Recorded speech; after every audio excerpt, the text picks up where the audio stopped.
Malgré la tempête, le bateau, le navire marseillais qui a tangué d'ailleurs, hein, face aux grosses vagues, face aux intempéries, eh ben, il a résisté, il n'a pas sombré avec un capitaine qui s'appelle Aubameyang, le capitaine du bateau et qui a tenu le choc. On est passé de 2-0 à 2-2 à 5-2. On a quand même vécu pas mal d'émotions pour un match de Ligue 1 qui n'était pas censé être si difficile que ça. Le Paris FC quand même a montré beaucoup de lacunes, hein, notamment défensivement, mais offensivement ils ont beaucoup de choses à proposer, on l'a vu notamment avec les arrivées, il y a encore beaucoup d'arrivées de leur côté, mais sincèrement, un promu qui a du potentiel, malheureusement il a perdu ses 2 premiers matchs, heureusement pour nous on a gagné et on a mis 5 buts, mais c'était compliqué, on pourra parler vraiment au fur et à mesure de cette vidéo, vraiment des lacunes marseillaises qui ont vraiment au bout d'un moment rendu le jeu trop stérile, notamment au milieu de terrain.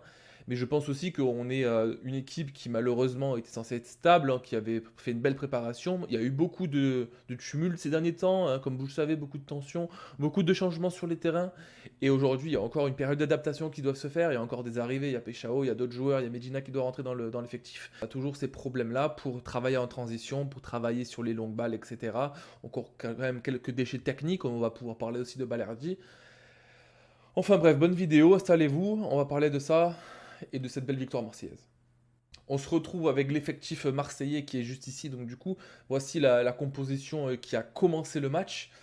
Et heureusement, elle n'a pas fini ce match parce que beaucoup d'entrants, notamment comme on peut le voir, Nadir, Vaz, Cornelius et Bacola, ont beaucoup apporté. Bon, Cornelius un peu moins, mais je trouve que Vaz et Nadir, les premiers entrants d'ailleurs, les 2 premiers, ont vraiment apporté un souffle nouveau dans une équipe qui rendait un peu le jeu stérile. Donc malheureusement, on est un peu le cliché de nous-mêmes, c'est-à-dire c'est toujours cette possession assez stérile, c'est-à-dire voilà, on traîne autour de 75 à 68 possessions de balles pourcentage. Donc ce qui est bien, on a le pied sur le ballon, on arrive à bien le garder, on arrive à se trouver, à faire des passes courtes, à revenir en arrière, à reconstruire le jeu. Comme j'ai dit dans d'autres vidéos, malheureusement, c'est un mal pour un bien, c'est-à-dire qu'on construit bien, on se rapproche petit à petit, mais on va jamais vraiment se trouver dans la construction rapide, dans les contres, dans ce genre de choses. Donc ça, c'est un problème parce que moi, quand je vois une récupération de balle, peu importe en défense ou en milieu, et que je vois qu'il y a des appels et des propositions offensives qui se font, mais qu'on renvoie toujours la balle à Balerdi, tout ça pour faire une passe en profondeur qui est mal jaugée, ça, moi, ça me fait mal au cœur de voir ça. Ça me fait mal au cœur parce que ça veut dire qu'on se permet de reconstruire le jeu et de repartir de zéro à chaque fois, de repartir from scratch, quoi. Et c'est pas toujours ce qu'on veut à l'Olympique de Marseille parce qu'on a des joueurs qui sont rapides, vifs. Ouais, j'allais dire qu'on est Greenwood, malgré tout, Aubameyang, c'est des joueurs rapides, hein, mais on ne trouve pas les passes, on n'arrive pas à casser les lignes avec forcément les premières balles. Les seules fois où on est arrivé à casser les lignes, on parle de la première mi-temps là actuellement, c'est Greenwood qui se redéplace, qui se redécale dans l'axe et qui trouve une profondeur potentiellement. Notamment, on a vu avec des beaux appels de balles de Aubameyang qui a failli mettre un premier but sous sa première touche de balle, qui d'ailleurs Aubameyang, hein, donc du coup MVP est de loin de ce match. En deuxième, Nadir pour moi, on en reparlera après, mais Aubameyang vraiment 3 touches de balle, 3 tirs pardon, 3 tirs de but. Donc c'est un mec qui est trop important pour l'Olympique de Marseille. Il est chez lui. Le stade Vélodrome, c'est chez lui, c'est sa maison. Tu sais. Vraiment trop efficace, vraiment trop fort. Pour son âge, vraiment, il y a rien à dire. Le pari, pour l'instant, il est, ne serait-ce que après 2 journées, il est gagné parce que il a mis 3 buts à Aston Villa, ou 2, je sais plus. Là, il fait des appels de balles, il est dans les passes, il est là dans les tirs, il est là dans les appels. Bah, il est de partout, partout, partout, partout. Merci Aubameyang, merci euh, aux astres qui se sont alignés, qu'il puisse revenir, qu'il ait juste fait un an en dehors de la France.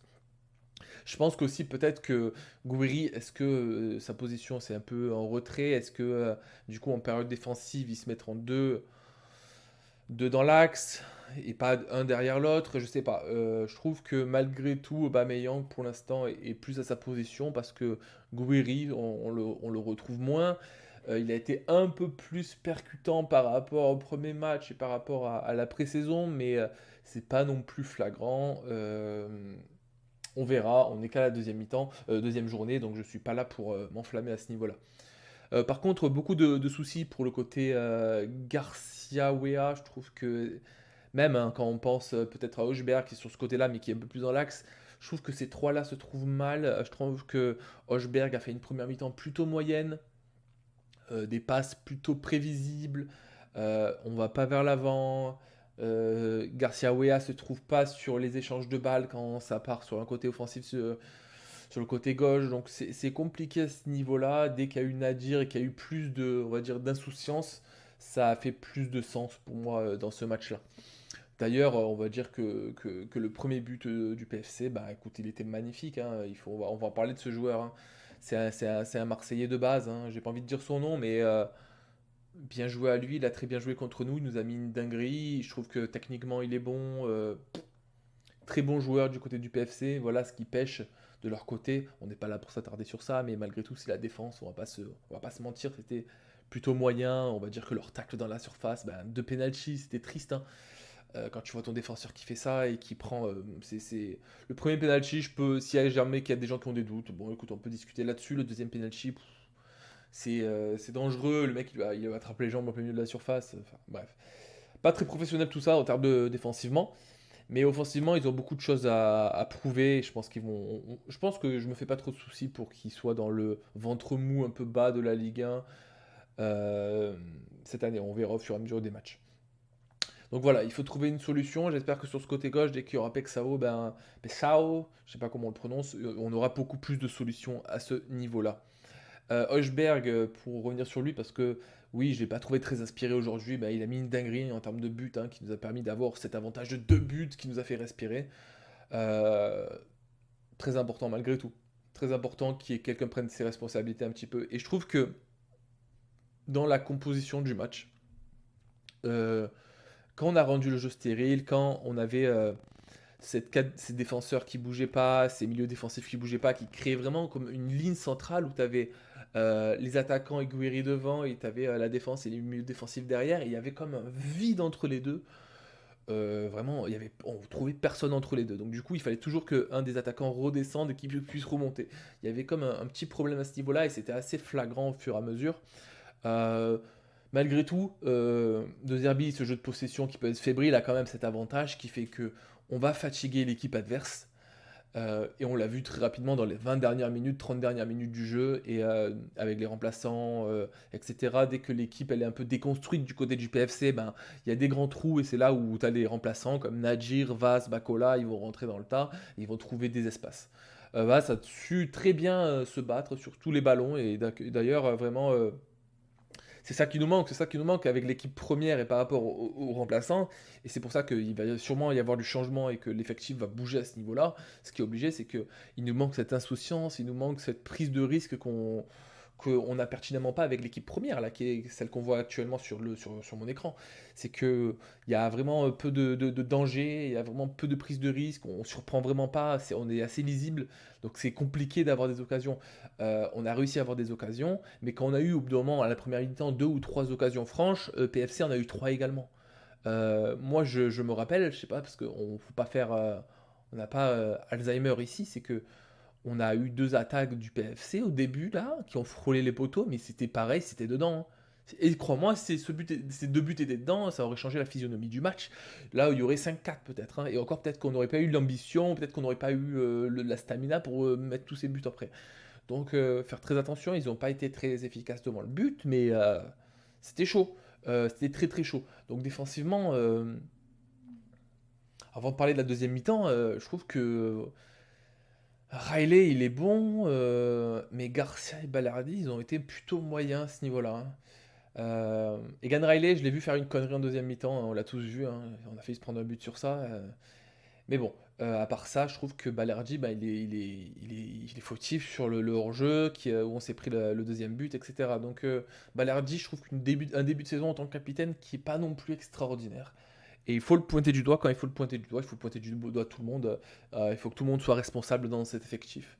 Mais j'ai senti quand même beaucoup de tension et entre les joueurs, des fois, quand ils n'arrivaient pas à se trouver, ils n'arrivaient pas à se parler. Par exemple, Balerdi, il y a un truc qui m'énerve chez lui, je sais pas si vous le voyez, je suis fou. Mais dès qu'il fait une passe et qu'il va faire une passe à quelqu'un et qu'après il la fait à droite, il fait comme ça toujours.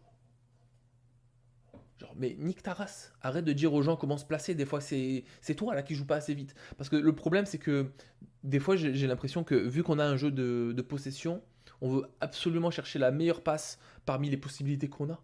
Mais des fois, on trouve pas la plus facile. Et parfois, la plus facile est la plus rapide.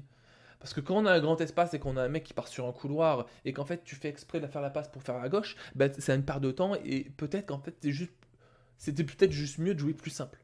Et c'est ça que je reproche à cette OM, c'est que on veut jouer de manière très complexe. On veut jouer de manière très complexe alors que des fois on a dans la construction rapide beaucoup plus de solutions. Et ça, je pense que c'est sûrement De Zerbi qui doit donner cet ordre-là aux joueurs. C'est de prendre des risques un peu et de trouver des passes parfaites. Mais des fois, bref.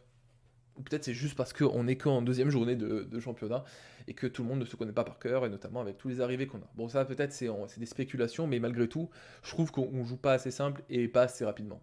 Et ça, c'est un constat que j'ai depuis l'année dernière. On va parler de Nadir. Nadir qui est rentré, qui a donné un souffle nouveau. Cette insouciance, qu'est-ce qu'elle fait du bien. Et dès qu'on a marqué ce troisième et ce quatrième but, je sais pas en tant que Marseillais, mais j'avais la boule au ventre à 2-2. Parce que le 2-2, il est resté longtemps malgré tout. Le 2-2, il est resté longtemps. Et j'avais cette boule au ventre et de me dire, imaginez, on fait défaite, match nul. Je pense que là, l'effectif marseillais dans les vestiaires, mais ça aurait... Et quand je vois aussi De Zerbi qui, en fin de première mi-temps, il tape encore du pied là contre une bouteille ou quoi, mais nique ta race un peu De Zerbi, nique ta race à t'énerver. Ta tension rend tout le monde tendu. C'est bon ou pas? Je sais pas si vous êtes comme ça avec moi, mais les gens qui tendent les gens, moi ça m'énerve comme ça me tend aussi. En fait, c'est viral en fait. Bref, avec un peu de patience et avec des entrants qui ont été pertinents, qui ont pris leurs responsabilités, Nadir, Vas notamment, eh ben, on a su faire du pressing, on a su récupérer des balles. Et ce troisième but et ce deuxième but de Aubameyang, qu'est-ce qu'il a fait du bien avant qu'il sorte? Qu'est-ce qu'il a fait du bien avec Nadir qui fait la pression et qui vient récupérer une balle? C'est parfait. C'est parfait. C'était censé être comme ça. Censé être comme ça depuis le début. Dès qu'on fait un peu de pression, je sais pas si vous l'avez remarqué, même avec en première mi-temps ou en deuxième mi-temps, les pertes de balles sont énormes, hein, avec les équipes comme le PFC, des nouveaux promus comme ça qui savent pas non plus gérer, on va dire, des assauts constants. Eh ben, on ne le fait pas beaucoup. On fait du pressing de temps en temps, mais il n'est pas souvent efficace, on va pas se mentir, parce qu'il y a des gens qui sont un peu plus nonchalants que d'autres. Ça, c'est un autre sujet qu'on pourra parler. Mais on le voit, le Greenwood qui fait moins d'efforts, on voit Gouiri qui fait des efforts, on voit Oba qui fait des efforts. Mais t'as des mecs qui font pas assez d'efforts. Tu vois, je vais pas reprocher non plus à Heuchberg il fait des efforts, mais là, c'est juste en termes de technicité. Mais sinon, il est sur le pressing. Donc, il y a des choses qui doivent être constantes pour tout le monde. Si un mec va faire le pressing, ça va seulement marcher si tout le monde le fait offensivement. Bref, ça, c'est un autre débat. Mais dès qu'on a réussi à faire du pressing, il y a eu des pertes de balles, ils nous rendent le ballon, ils dégagent le ballon, ça va en touche, c'est pour nous. Et ça, on se rend pas compte parce que c'est. Mais c'est super important pour notre collectif, pour notre effectif. On n'a pas des joueurs qui font full pressing, mais quand on le fait, ça marche. Peut-être mettre le doigt dessus et continuer à le faire.